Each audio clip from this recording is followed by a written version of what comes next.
Can the authorities demolish your home and the homes of all those around you with minimal explanation, notice, or grounds for appeal? Increasingly, across various parts of the world, the answer appears to be yes, especially if you're poor. In our first story, UN human rights experts are now urging Nepal to immediately stop forced evictions from informal riverbank settlements in Kathmandu, after several thousand residents were displaced, alleging Nepal used 24-hour notices followed by rapid demolition.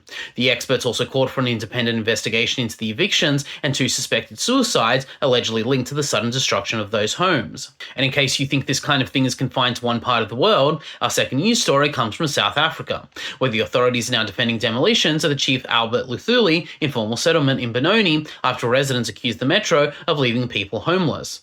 EWN reported that about 300 structures had been torn down, and city officials said no prior demolition notices were issued because they feared people involved in illegal activity would evade arrest. Meanwhile, residents say some were away at work and returned to find their personal property crushed inside demolished structures. Moving to opinion, I think the rights issue is not so much whether informal settlements can ever be cleared, but whether the state can make people homeless first and sort out due process and possible compensation later. Both of the above stories are about people who are already living under difficult circumstances, meaning there's inherent cruelty in refusing to provide basic warning and support so families can move to new shelters without being further disadvantaged by the actions of the authorities. Additionally, I'll note that the excuse of the South African authorities seems to make little sense. After all, if you need to arrest certain people, well, just arrest them.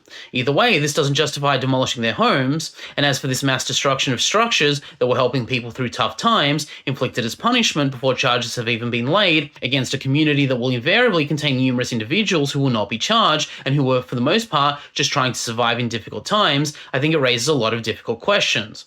For example, how can authorities across the world speak with such conviction about justice, yet so often act with so little apparent grasp of the concept?